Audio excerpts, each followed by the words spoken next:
Chapter 17. For the first time, Dr. Ford was already seated in his chair when Sides arrived. The building was usually quiet before their sessions, the silence broken only by the faint clack of fingernails tapping against phone screens. Since Sides never waited like the other patients, he rarely heard any of it. Between the soft click of the front door and the creak of bodies shifting in chairs, the space was as silent as a church. He almost never acknowledged the other patients when he passed them. Though he normally radiated confidence, there was an older, more private part of him that still carried shame about therapy. He wasn't just embarrassed that he had once needed help, he was ashamed that he still did. And yet, despite the discomfort, he believed his visits with Dr. Ford were necessary. Their sessions had taken on a new character. Dr. Ford had been instrumental in helping Sides recover from the psychological trauma of the downtown incident. Physically, though, full recovery was unlikely. His left hand no longer closed the way it once did, a constant reminder that he could no longer serve on patrol. That loss ran deep. There was a lingering sense of inadequacy, especially given the department's murky expectations. Though it wasn't a profit-driven organization, every staff member was expected to generate value well beyond their salary, a standard with no clear metric. In the end, granting Sides a medical retirement had been the most practical option. But while the decision was wise, it struck a blow to his self-esteem and sense of purpose.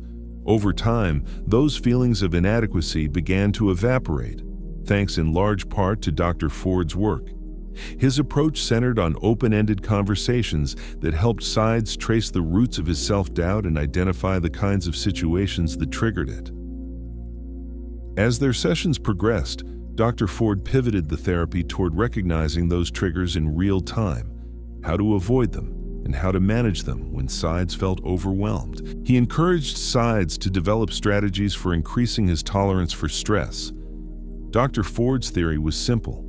If Sides could both reduce the overall stress in his life and build resilience to the stress that remained, the negative thought patterns would fade. He was right. The question then was why Sides continued seeing Dr. Ford after making so much progress. For Sides, there were two clear reasons.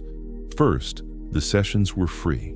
One condition of his early medical retirement was lifetime health insurance at no cost.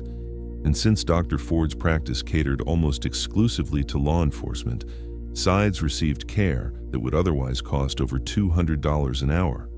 For nothing. By any standard, it was a bargain. And for Sides, that made it nearly impossible to walk away, even if his progress had begun to plateau. The second reason was that Dr. Ford had become a trusted advisor. Real estate and private detective work weren't nearly as stressful as patrol duty, but they came with their own pitfalls, both capable of triggering overwhelming stress. Combined with the poor sleep Sides often got, it was enough to land him squarely in Dr. Ford's so-called danger zone, where old thought patterns threatened to resurface. Even when things were going well, Sides found value in the recharging effect of their sessions. Sometimes he showed up without anything specific on his mind. He and Dr. Ford would just start talking, and over the course of an hour, thoughts, feelings, and motivations Sides hadn't even known were there would surface. Even if he didn't fully understand them, he knew he wanted to be aware of them. It's strange how a person can become addicted to routine. Sneaking across town and slipping into Dr. Ford's office had become part of a private ritual.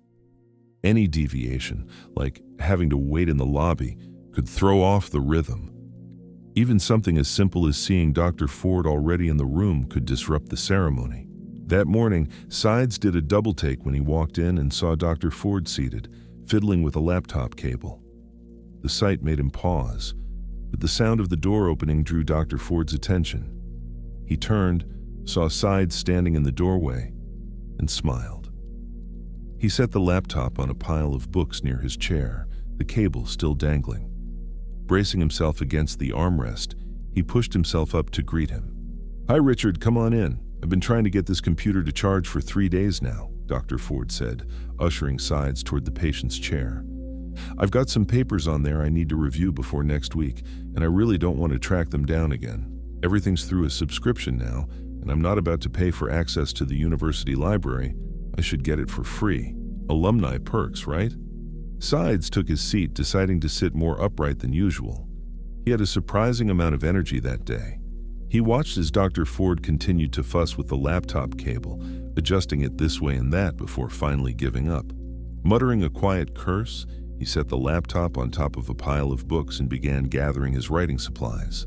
"So, how are things going?" Dr. Ford asked, turning to a blank page in his notebook. "I guess everything's going fine," Sides replied. "Excellent. Any changes in your work situation?" "Not really. We haven't unloaded the property we've been trying to sell," Sides said.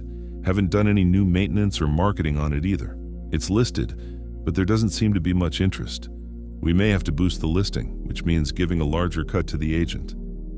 He paused before adding, "We usually try to avoid that, and we've been able to until recently. But things are changing. Economically, I mean.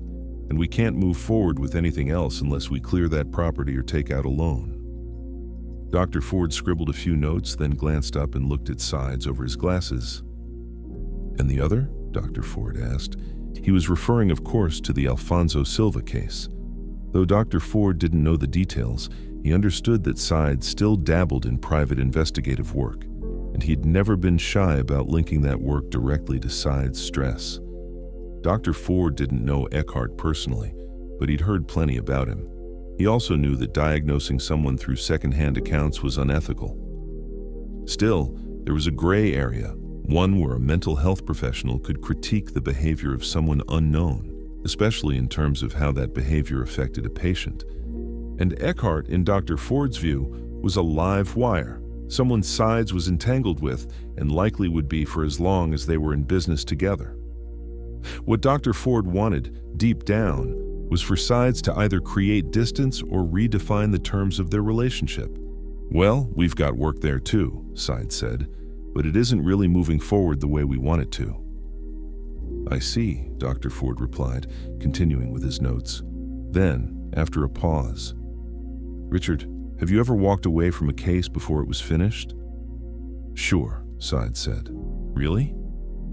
Dr. Ford looked up, surprised. He hadn't expected that answer. "All the time." "Really?" Dr. Ford repeated, this time more firmly. "Give me an example." "Well, there was this one time an insurance company hired us to investigate a guy they claimed was injured on the job. I followed him for 3 weeks. Every morning, he left his house wearing a neck brace and using crutches. He even limped to his car. I watched him hit the drive-thru for coffee and a chicken biscuit, then followed him across town to his office. Same routine every day. Brace and crutches going in, brace and crutches going out. I saw him leave for lunch, come back, head home, always putting on a show. I honestly thought it was legit. Then one day, I was waiting for him to leave for lunch and really had to use the restroom. I couldn't hold it another 30 minutes, so I ran, literally ran, into the building and used the public restroom. On my way out, I bumped into him. No brace, no crutches, just strolling out with a grin on his face. I snapped a photo as he left the restroom, and wouldn't you know it, he called the insurance company that same day. "No, not like that, Richard," Dr. Ford said, chuckling at the story. "I don't mean a case where the subject gave up before you could collect a paycheck. I mean a case you truly walked away from." Sides glanced up at the ceiling, trying to recall such a time. There were plenty of offers he and Eckhart had turned down, especially those involving out-of-state surveillance. Jobs like that came through all the time, but they simply didn't have the bandwidth to pursue them. Then, there were the vague ones. The cases where the facts were too thin, too scattered, usually missing persons with no real leads, just desperate families hoping for a miracle. Heartbreaking, but not workable. And of course, there were the legally gray cases. The classic example, adult children running off with lovers. Sides and Eckhart might be able to find them, sure, but they couldn't legally bring them back. And if the family used that information to retaliate, Sides and Eckhart could end up entangled in legal proceedings themselves, depending on how it all played out. "Wait," Sides said. I think I remember one. What happened? Well, it's complicated, but we once terminated a contract. Can you share why, or is it confidential? Dr. Ford asked. It might be, Sides said, but I don't mind telling you. He shifted slightly in his seat. This was right after I took my medical retirement. We were hired by a husband trying to locate his wife. They owned a small accounting firm, and he claimed she'd embezzled 6 figures and disappeared. His plan was to sell both their cars, take equity out of the house, and replace the money before any of their clients noticed it was missing. Said he'd chalk it up to a computer error. Sides paused. I found her 3 days later, 2 counties over, staying at her cousin's place. And when I saw her, he shook his head. I hadn't felt that way in a long time. He looked down briefly. Her face and body were badly beaten. He was a monster. She hadn't stolen anything. She took the money and ran. She was trying to get somewhere safe.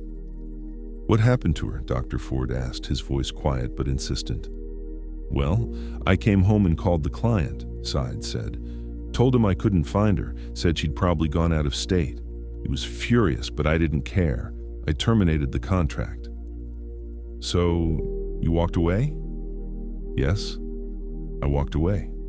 But not before I called Brian and told him what I'd seen. He told me to burn the guy's file. Burn the file? Yes, so there'd be no official record of him. Dr. Ford frowned. Why would you do that? Because right after we hung up, Brian called the guy's office and pretended to be with the IRS. He's good at that. Sounds official when he wants to. Told the guy his wife had gone to the police and that he was under audit. Sides paused. He said the guy got real quiet, then hung up. I don't know what that man was doing in that firm, but he shot himself that night. Another pause. I never found out what happened to her. We never contacted either of them again. Dr. Ford stopped writing. He looked up over the rim of his glasses and stared at Sides. The two held eye contact for a long moment before Dr. Ford looked away. He returned to an earlier section of his notes and began striking through it. That was Dr. Ford. Steady, solid. I wanted to ask you something else, Sides said. Dr. Ford looked up again. Do you remember the last time I was here? We talked about some dreams I was having. Ah, yes, I remember. Have they returned? Well, yes, but this time it was different. How so? Dr. Ford asked, his pen hovering above the page. I felt like I had more control this time. I remember walking and thinking deliberately about which direction to take. Normally, I can't remember anything in dreams, and I never feel like I have control. Just a bunch of weird images flashing through my mind that don't make any sense. Sides leaned forward slightly.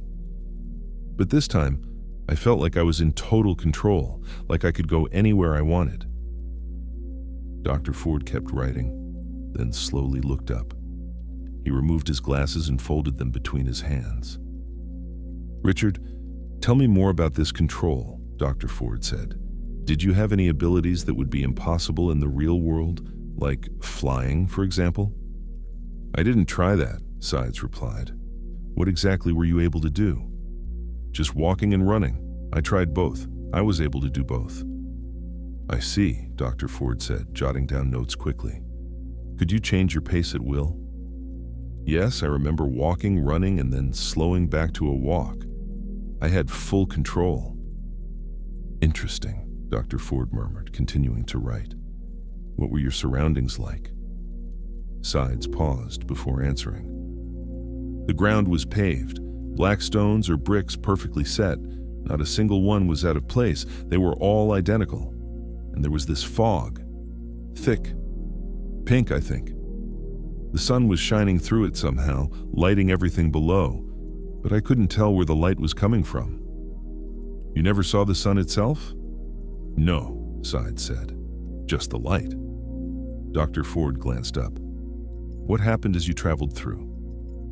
Eventually, I came across this large pyramid structure, Sides said, gesturing with his hands to show its shape.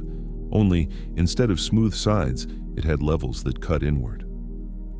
Dr. Ford watched his hands, then glanced over at his bookshelf, pressing his pen against his lips. Leaning forward, he scanned the lower shelves. He pointed to one of the spines with his pen, then rose from his chair. Still bent over, he pulled a book from the bottom shelf and handed it to Sides. Sides took the book and examined the cover, structures from the ancient world. It featured a collage of architectural landmarks, some of which looked vaguely familiar. He opened it and flipped to the table of contents, which listed ancient civilizations in alphabetical order.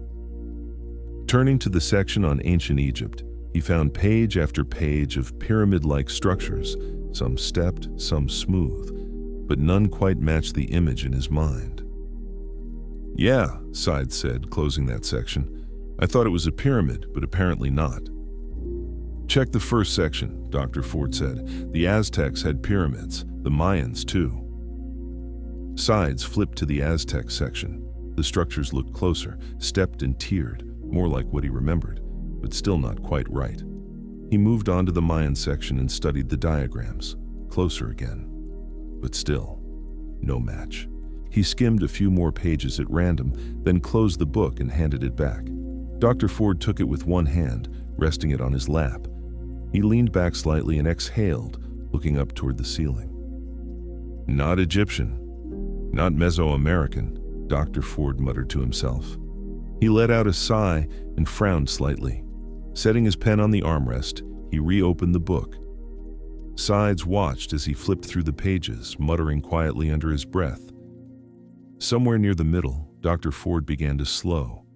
He turned one page, then another, more carefully now. After a final swipe, he stopped. He slipped his glasses back on and leaned in for a closer look.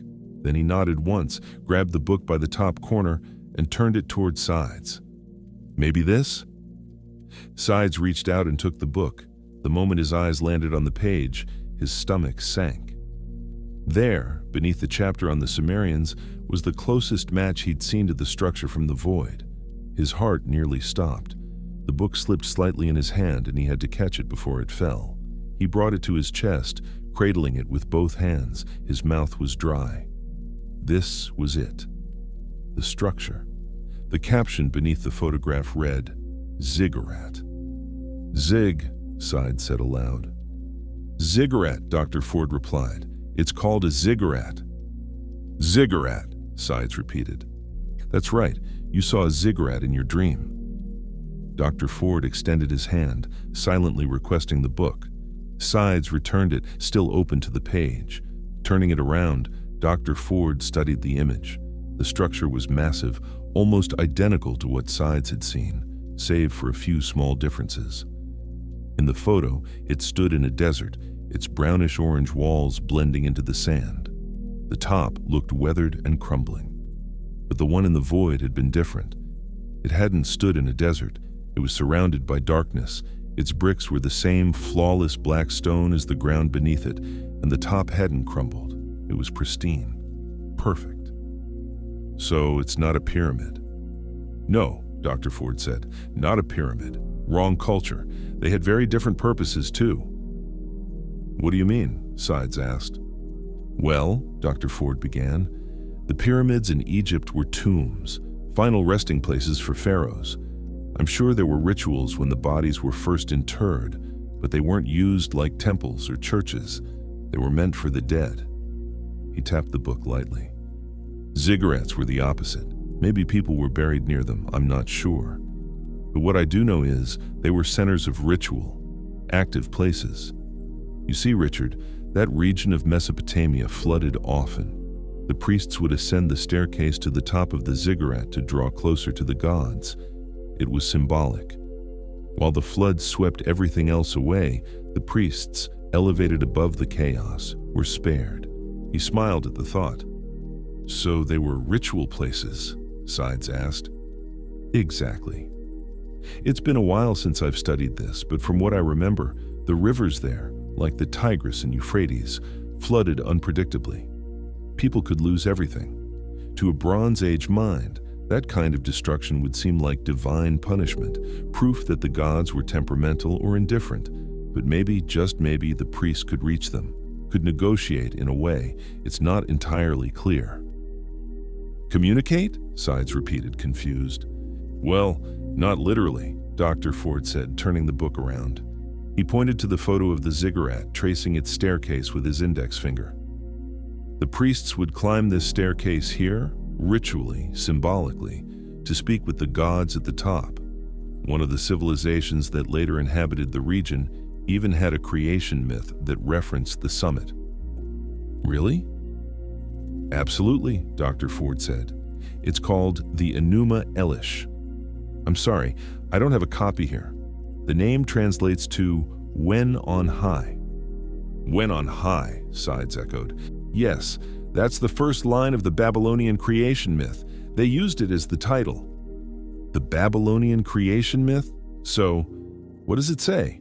Sides asked, his tone tinged with unease. I can't remember all the details, Dr. Ford admitted. Something about a dragon being killed and the sky being formed from her corpse. I'll need to brush up on my Babylonian mythology. He smiled. Sides smiled back, realizing how far they'd drifted from the original topic. Dr. Ford had forgotten the initial question, or at least stopped pressing it. Still, Sides couldn't shake the image. Why had a ziggurat, something he'd only learned about that afternoon, appeared in the void? And why was the structure in the photograph crumbling at the top, while the one in his dream had been pristine, complete, even crowned with something more? He didn't press the issue.